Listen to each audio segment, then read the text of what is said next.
Bienvenidos sean al TV Podcast de Ratona de TV, un espacio de reflexión sobre temas audiovisuales que encontramos tanto en televisión como en internet, en donde vemos, nos emocionamos y reflexionamos nuestros consumos. Este podcast llega a ti gracias al curso en línea Ficción y Emoción. ¿Por qué me emocionan las telenovelas y series? Un curso 100% en línea que te ayudará a disfrutar de una manera diferente tus consumos mediáticos y te convertirá en toda una audiencia crítica y emocional. Hola, ¿qué tal? ¿Cómo están, queridas ratonas y queridos ratones de televisión? Bienvenidos sean al TV Podcast número 99 de Ratona de TV. Mi nombre es Raquel Guerrero Viguri y estoy muy feliz de que seas parte de este TV Podcast número 99. Estoy ya a punto de llegar a los 100. ¿Cuándo será? No lo sabemos, pero un día de estos ya estaremos en el 100. Y gracias por tu compañía y gracias por estar en este tema que seguramente si es que sabes ya de lo que vamos a hablar, pues es porque el tema te interesa y es porque a quienes nos gustan las telenovelas, no solo el disfrutarlas y consumirlas, sino también, como es mi caso, el observarlas, el estudiarlas, el analizarlas, el indagar un poco más de lo que hay detrás de lo que vemos, pues justamente son días importantes porque la última semana de febrero del 2022 se estrenó una nueva versión de un título que particularmente para Televisa ha sido un título que les ha traído como mucha fortuna en todos los sentidos, ¿no? Fortuna de suerte, fortuna de dinero, que es justamente Los ricos también lloran. Y esto que está saliendo y esta nueva versión se está enmarcando en un concepto que ya tiene algunos años y que se ha ido desarrollando, llamada Fábrica de Sueños, y que es un concepto que puede o no gustarnos, pero creo que sí tiene algo de relevancia o de interés. A mí no me encanta la idea de que hagan remakes, pero la idea de Fábrica de Sueños es traer a nuevas versiones los títulos que más importancia le han dado a Televisa como una de las grandes y máximas exportadoras de telenovelas que hubo a finales del siglo XX, y evidentemente están teniendo en cuenta los títulos que fueron más exitosos a nivel internacional para traernos nuevas versiones. Y la aportación aquí o el twist que están realizando, pues es evidentemente, hacerlo de una manera diferente, contar ahora con la tecnología y con todo lo que ya hay para ello, pero también el hecho de hacerlo en menos capítulos, en 25 capítulos, estructurar todas estas historias, hacer estas adaptaciones y que sea mucho más disfrutable para públicos como los que tenemos hoy en día, que ya son más, consumen otro tipo de ritmos y que ya tienen el tiempo comprometido también con otras cosas, con otras series, con otros audiovisuales, y que ya de pronto ya no somos esas sociedades, ya no somos esas personas que podíamos estar ahí 200 capítulos, 240 como fue en el caso del original, pues ahí pegados en la pantalla a ver qué iba a suceder hoy de nueva cuenta. Entonces, en este marco es que aparece este melodrama, esta adaptación del melodrama, y que ha sido muy afortunada en cuanto a crítica, por lo menos las personas que yo sigo, las personas a quienes yo les tengo la confianza de que su opinión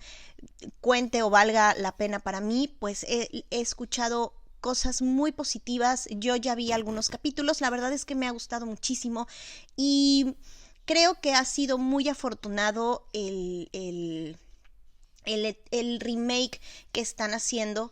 porque estamos hablando de una historia que tiene en este momento su tercera versión audiovisual. La primera versión audiovisual que salió de esta historia fue en 1979. Después, por ahí de los 90s, 95 si mal no recuerdo, aparece Mariala del Barrio, y ahora en 2022 están Los ricos también lloran. Realmente ha sido una historia que vale la pena entender que es lo que es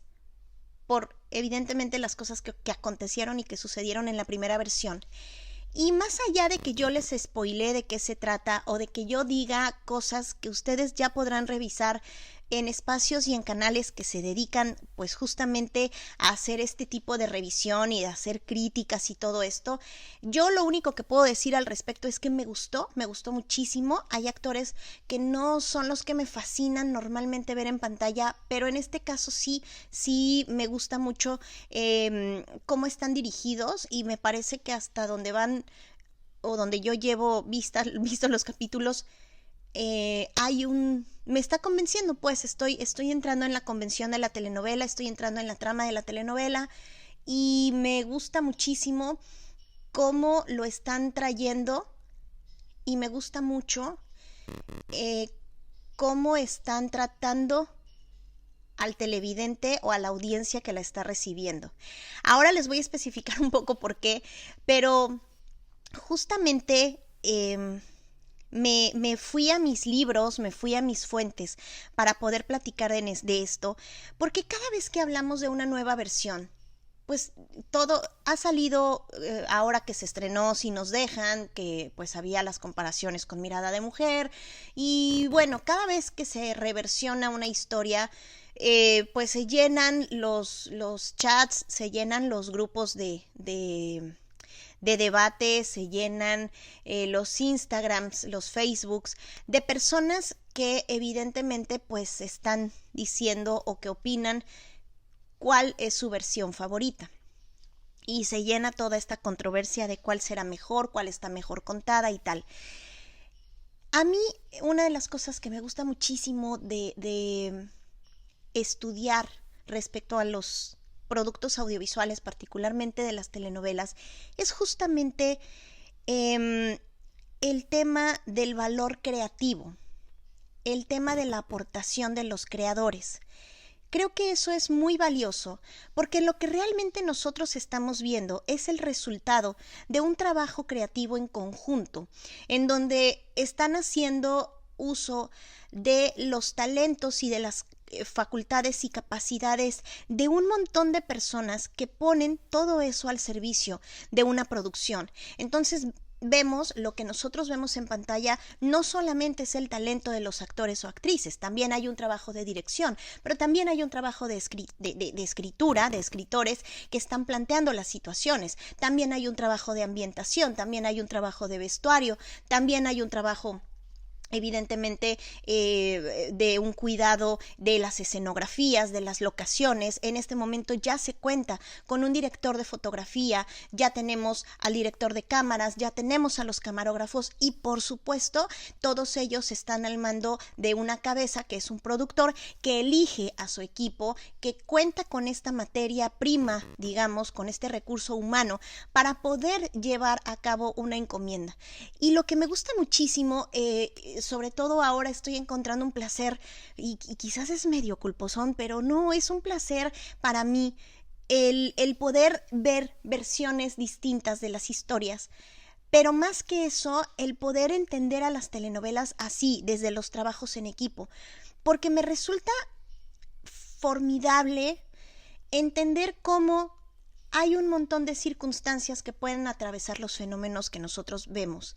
y que la parte creativa, que a veces no es precisamente a la que más cuidado se le pone, o de pronto uno no la analiza con el tiempo que debería o con el cuidado que debería, pero nos dan un montón de pistas y nos dan un montón de idea de en dónde están o quiénes son las personas que están creando este producto, qué es lo que quieren transmitir.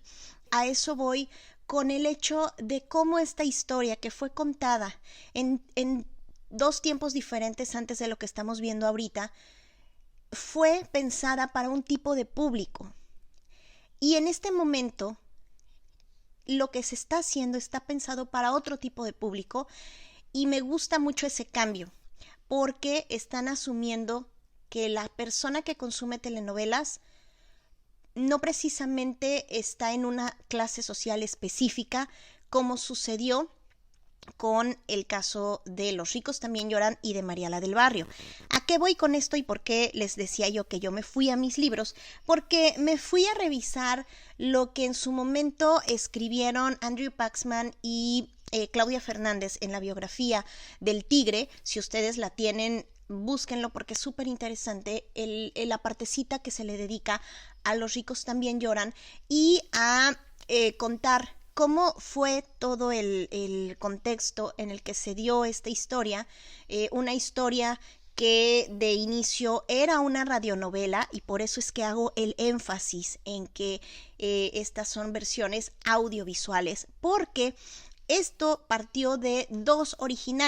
historias originales y que fue lo que nosotros vimos ahora, lo que nosotros vemos es el resultado de la adaptación de dos radionovelas diferentes, porque cuando se dio en 1979, pues hubo un éxito tan grande que lo que hizo Valentín Pimstein fue solicitarle a sus escritores que juntaran, o sea, que la extendieran y la extendieran porque el público la seguía consumiendo, y lo que hicieron los escritores, que en este caso fueron, en el caso de Los ricos también lloran, en ese momento fueron María Saratini y José Rendón, hicieron la adaptación de dos historias de la misma escritora que fue Inés Rodena. Y todo esto se los cuento porque es parte de las cuestiones creativas, es parte de lo que en este libro van contando los autores respecto a la perspectiva que tenía Valentín Pimstein y cómo trabajaba. Evidentemente, en ese momento, en 1979, la comparativa era el trabajo que hacía Pimstein contra el trabajo que hacía Ernesto Alonso, y pues el desarrollo de la trama de Los ricos también lloran estuvo pensado y fue adaptado narrativamente y audiovisualmente para un público de clase baja.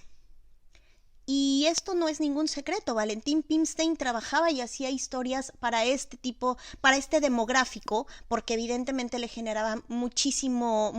rating y muchísima audiencia. Y una de las circunstancias justamente que menciona el libro es que cuando Valentín Pimstein hacía sus producciones, también este dato también lo pueden encontrar ustedes en la revisión que hace Tere Vale sobre el personaje de Valentín Pimstein y toda su historia, que a él le gustaba mucho ir a preguntar, o sea, él iba casi al día con sus capítulos y le gustaba mucho salir a preguntarle a la gente, iba en taxi, iba al metro, iba a la Lagunilla, iba a los mercados, para ir sondeando él mismo cómo iba pegando la telenovela y qué les gustaba. En parte por eso el papel de Verónica Castro que hay ahí es una mujer que tenía que hacer clic con este estrato social, porque ahí iba dirigido, aunque evidentemente Valentín encontró la fórmula para que hubiera dos clases de identificación o de gusto. El lenguaje y todo lo que externaba pensado para el consumo de las clases bajas, y esta onda fársica que le empezó a dotar a la historia para que las clases altas que lo vieran por morbo, lo vieran para burlarse, pero lo vieran. Muy inteligente el señor. Sin embargo, me parece muy relevante el dato que dan de que aunque él hacía sus encuestas, fue justamente durante la grabación de esta telenovela que se recrea o se vuelve a abrir de otra manera una instancia pues dentro de Televisa, pero que quizás trabajaba de manera un poco más autónoma, que en aquel momento dirigió Miguel Sabido, que era para incentivar la investigación, para apoyar a los contenidos que se hacían en la televisora, que esto es un dato que no muchas personas conocen. Y justamente durante la telenovela lo que pasa es que esta instancia transiciona, cambia un poco de nombre, y a quien traen es a una persona llamada Rubén Jara, que también es un académico, y lo que hicieron fue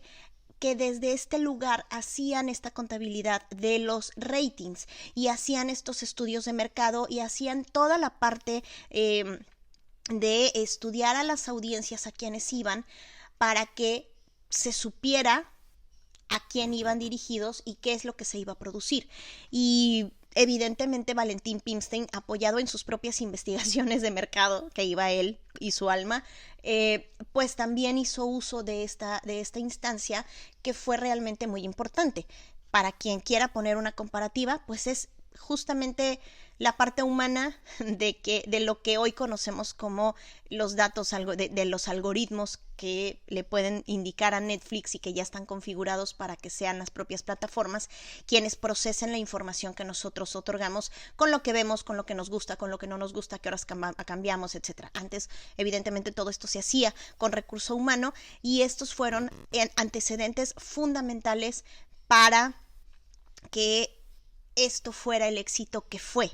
Estamos hablando de telenovelas que son fórmulas, y esta fórmula el mismo Valentín Pimstein, con todo lo que ya aprendió, que después pudo poner evidentemente en perspectiva en otras narrativas que hizo posteriormente, como Vivir un poco, como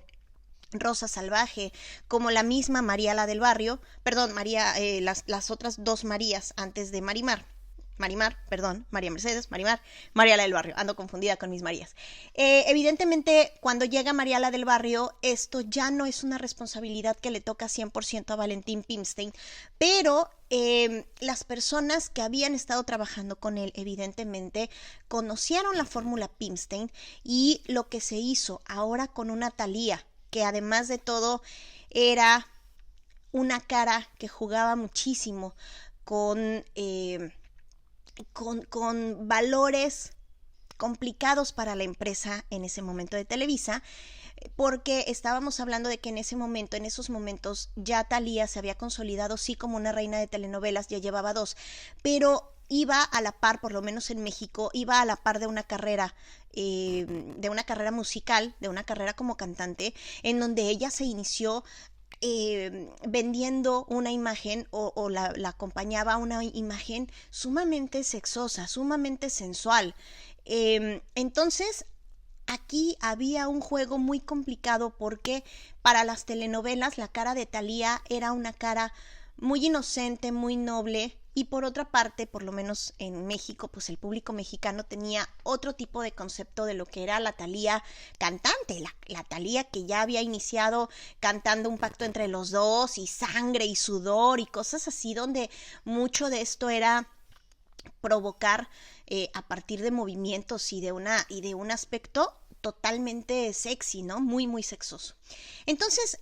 estas son las coyunturas, pero me interesa mucho porque les digo que a mí lo que me gusta es como la parte creativa. Y evidentemente mucho de lo que se exalta en María la del Barrio es esto, justamente en esto que es el tono mucho más teatral, más fársico, más en la caricatura, que es lo que Valentín Pimstein pedía. Y es de la manera en la que Beatriz Sheridan, que fue la directora de María la del Barrio, precisamente le indicaba a sus actores. Hay una entrevista que hizo Itatí hace muy poquito que tuvo con Jordi Rosado, en donde, bueno, lo ha dicho en muchas ocasiones, yo le puse atención a la de Jordi, donde Itatí dice cómo la dirigía, qué fue lo que le pedía Beatriz Sheridan a Itatí para la escena de la maldita lisiada, por ejemplo. Y todo esto fue en el marco, evidentemente, de esta fórmula que fue perfeccionando Pimstein, de darle muchas cosas digeridas al público, que iba a entablar una relación de complicidad con la heroína de la historia, y que iban a encontrar identificación en el lenguaje, y que iban a encontrar identificación en la ropa, en los modos, y le iban a dar al público de otras clases sociales el morbo, el interés por ver esta historia para reírse y para burlarse, lo cual, insisto, fue muy inteligente. Sin embargo, para mí fue una de las cosas que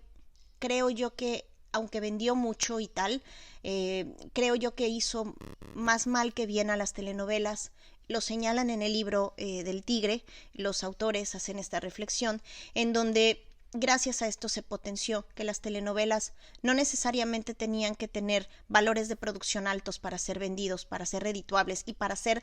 tan populares como lo fueron y tan vendidos como lo fueron. Y también trae a colación otro tipo de cosas que también eran parte del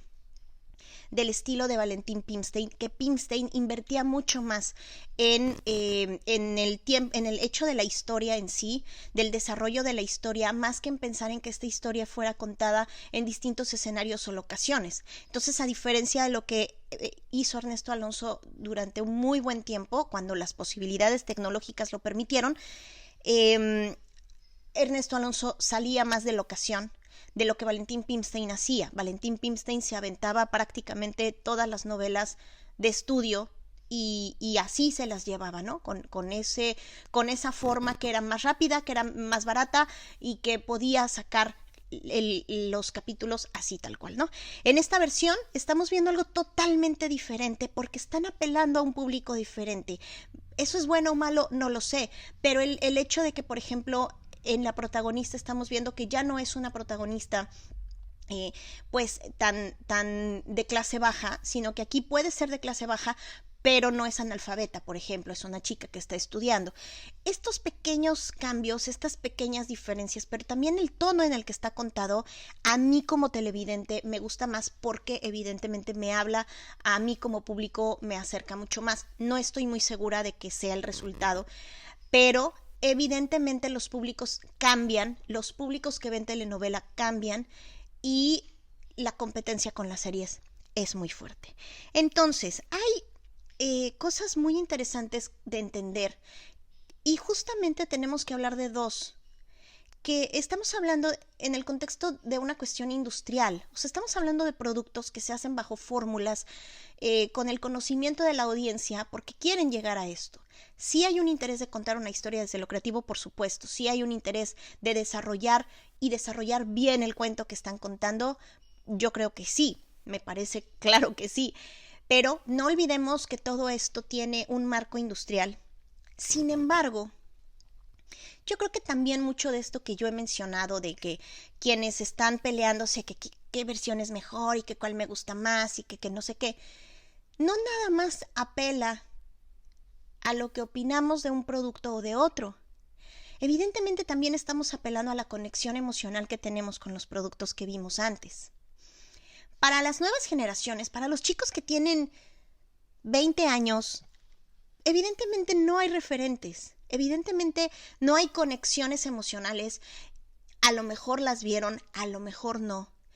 pero muchas de estas personas que están viendo esta versión seguramente tienen un lienzo en blanco en cuanto a las emociones que les puede generar este título. Los otros, los demás, tenemos conexiones emocionales con determinados contenidos audiovisuales. Y esto da algo muy interesante, porque de pronto parece que no ponderamos o que no nos importa mucho si está bien hecha, si no está bien hecha. Muchos de nosotros nos vamos a nuestras preferencias y decimos prefiero una que otra por la conexión emocional que tenemos. A lo mejor algunos porque la vieron con sus abuelitas, a lo mejor algunos porque se acuerdan que, no sé, Verónica Castro les parecía una cara muy amable, porque les gustaba la pareja, porque se llamaron Mariana, porque su mamá vio Los ricos también lloran. O sea, hay muchas historias de eso, hay muchas maneras de conectar. En mi caso, yo ya lo he mencionado en muchas ocasiones, yo no he visto por completo Los ricos también lloran, porque yo nací en el año que crearon Los ricos también lloran. Mi conexión emocional está porque mi línea del tiempo empieza con esta telenovela. Y porque a mí María la del Barrio particularmente no me gustó, nunca la vi completa, me parecía de verdad absurda y yo no la vi nunca. Vi pocos capítulos, nunca la he visto completa y la verdad es que no me gusta y no estoy nada de acuerdo con el legado de Pimstein desde esa perspectiva. Sin embargo, esas son mis propias conexiones emocionales que me recuerdan a cuando yo iba en la prepa, cuando nací, pues bueno, no me lo recuerdan, pero me ubican en ese punto. Y creo que esto también pues nos va permitiendo o no tener ciertos debates o ciertas distinciones ahí, distintos puntos de vista con la gente. Esto hace todavía validar más que de lo que se trata el consumo audiovisual es de conectar con las emociones antes de tener otro tipo de juicios. Y esto es algo que de pronto, para quienes estamos inmersos en la educación audiovisual, en la educación mediática, en la alfabetización mediática, a veces pues se nos olvida. Y yo precisamente es algo con lo que estoy partiendo para promover el curso Ficción y Emoción, porque nos emocionan las telenovelas y series, que ustedes pueden encontrar la información de lo que trata en www.ratonadetv.com/melodrama. De verdad, es una manera muy diferente de entendernos a nosotros en frente de los contenidos que vemos, sobre todo aquellos que nos emocionan. Y todo esto también me hace pensar en que cuando estamos hablando de estos títulos, no nada más estamos hablando de emociones, no nada más estamos hablando de trabajo creativo, no nada más estamos hablando o debatiendo de si es bueno hacer remakes o no. En mi caso, algo que yo he estudiado y que me gusta muchísimo es el aporte que han hecho y que yo he traído aquí varias veces. Varios estudios y varios autores que han estado estudiando a la telenovela desde hace un tiempo y que como Nora Masiotti ha hecho una periodicidad de las telenovelas. Ella ubica determinados momentos desde la creación de la telenovela, llegó hasta los 90, digamos, y ubica particularmente 4 puntos para entender las etapas de las telenovelas. Está la etapa artesanal, pues que evidentemente son los inicios, que es cuando todo se confecciona a mano, cuando hay una labor verdaderamente audiovisual, verdaderamente compleja para la hechura de una telenovela. Está esta etapa que también se marca cuando llega el apuntador electrónico y cuando llega el videotape, que marca otra época en esta periodicidad. Y está este tercer punto, que ella ubica desde la llegada de Los ricos también lloran, que es la industrialización de la telenovela, porque justamente este título fue dando pie a una época en donde se empezó a producir muchísimo más. La fórmula de Pimstein fue redituable y fue muy afortunada para Televisa, que en ese momento también atravesaba una situación económica tremenda, y empezaron a experimentar haciendo una gran cantidad de títulos. Fue a partir de esos momentos donde ya se hacen telenovelas infantiles, telenovelas juveniles, telenovelas para nichos específicos, de tanta producción que se llegó a generar. Y ella se queda con la etapa justamente en las que se enmarcan ya las Marías, que son a mediados de los 90, que es la etapa transnacional, que también viene a colación con Los ricos también lloran, porque es la etapa en donde se empiezan a exportar las telenovelas. Es una etapa en donde las telenovelas mexicanas se empiezan a ver en lugares impensables, insospechados. Ya no nada más es en lugares de Latinoamérica, llegan a otros países, llegan a otras regiones. Y bueno, ahora que estamos tristemente en un contexto en donde Rusia está siendo muy mencionado por cuestiones que no competen a este podcast, pero Rusia fue uno de estos lugares en donde empezaron a llegar las telenovelas mexicanas, y fue precisamente el antecedente de muchas de las industrias que hoy están produciendo melodramas, como la turca. Los turcos recibieron esta etapa transnacional de la telenovela mexicana con tanta fuerza que fue la base también para los coreanos, que empezaron con Carrusel. Fue la base para que ellos pudieran crear eventualmente sus propias industrias. Y Guillermo Orozco habla justamente de una etapa que empieza en los 2000 más o menos, que es la mercantilización de la telenovela, que es cuando ya la telenovela deja de ser importante como las historias que se cuentan, porque lo importante es vender, el mercado, vender.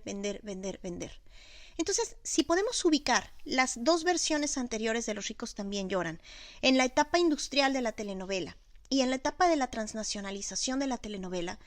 hay una época, o estoy esperando muy felizmente que ya haya esta determinación, y si no, pues la inauguro yo, evidentemente, que creo que ya es pasamos de la transnacionalización, pasamos de la mercantilización de la telenovela. Creo que la etapa que acabamos de superar, en donde la telenovela cayó en un bache muy grande de producción, de recepción, en todo tipo, ya pasó. Esa etapa merecerá su propio término, su propio nombre. Y creo que ahorita realmente lo que pasa con Los ricos también lloran es que se inaugura formalmente algo que ya había empezado hace algunos años, que no es nuevo, pero ahora ya tiene una etiqueta nueva, que es la etapa Televisa Univisión. Y esta etapa tiene características muy interesantes. En estas formas de entender las dinámicas de los equipos creativos, pues evidentemente está lo que en algún momento hizo Telemundo y lo que la misma Nora Macciotti hablaba del estilo Telemundo de hacer telenovelas, que en los elencos por lo menos se veía pues que eran de muchas nacionalidades y que eran como estas producciones latinas más que precisamente nacionales o que se ubicaban en un punto geográfico, ¿no? Eran más bien latinas. Y yo creo que lo que está pasando con esto en este momento de la fusión de Televisa Univisión y de que este sea, creo que el primer título que ya sale en el marco de la fusión de Televisa Univisión, nos está dando claras señales de lo que ya se había hecho y ya se había estado probando, que es la coproducción, el hecho de que W Studios esté haciendo este tipo de historias para Televisa y que esté comandado por un productor venezolano que tiene experiencia en Estados Unidos y que él está hablando a públicos que a mí me parece un acierto y que con esto quiero ir cerrando, porque creo que cuando afirmo que están hablándole a un público diferente, creo y estoy viendo por primera vez en las producciones de W que le están hablando al público de México, no al público latino, sino al público de México. No al público, no al mexicano migrante, no, y no porque tenga algo malo, pero evidentemente para llegar a esa audiencia hay cosas específicas que cubrir. Y creo que si nos dejan, pues ya más o menos lo daba, pero me parece que Los ricos también lloran está haciendo algo que si bien sí está pensado para el consumo global y para la venta global, creo que por primera vez en este tipo de coproducciones y en esta fusión y en estos equipos ya que cuentan con tantas nacionalidades, con escritores mexicanos, pero con el productor venezolano, pero con los colombianos, o sea, que ya tienen una gran cantidad de visiones y de estéticas diferentes y de formaciones diferentes y de formas de narrar de distintos lugares. Creo que por primera vez están dando en el blanco de hablarle a un público mexicano. Y para mí eso es uno de los grandes aciertos y es otra de las maneras de entender esto de los remakes, más allá de la discusión de si nos gusta, si no nos gusta, que es súper válida y que, insisto, pues parte mucho de la emoción. Me dio muchísimo gusto que hayas llegado hasta este punto del podcast. Cuéntame, por favor, déjame en los comentarios si estás de acuerdo o qué opinas sobre esta visión que te aporto sobre las telenovelas y sobre esta forma de entenderlas. Y bueno, pues puedes revisar mis redes sociales, puedes consultar mi página de internet si es que quieres más información y sobre todo si te gustan este tipo de temas y este tratamiento, seguramente te va a gustar mucho el curso de ficción y emoción, por qué nos emocionan las telenovelas y series, que encuentras en www.ratonadetv.com/melodrama. Nos estaremos escuchando en el TV Podcast número 100. No sé cuándo, no sé cómo, pero llegará. Gracias, cuídense y hasta pronto. Te invito a que te unas al Club del Melodrama, una actividad mensual gratuita que te ayudará a hacer lecturas y relecturas audiovisuales de series y telenovelas, donde descubrirás que nada de lo que vemos y escuchamos ahí está por casualidad. Estamos en el grupo de Facebook que puedes encontrar como el Club de la Novela.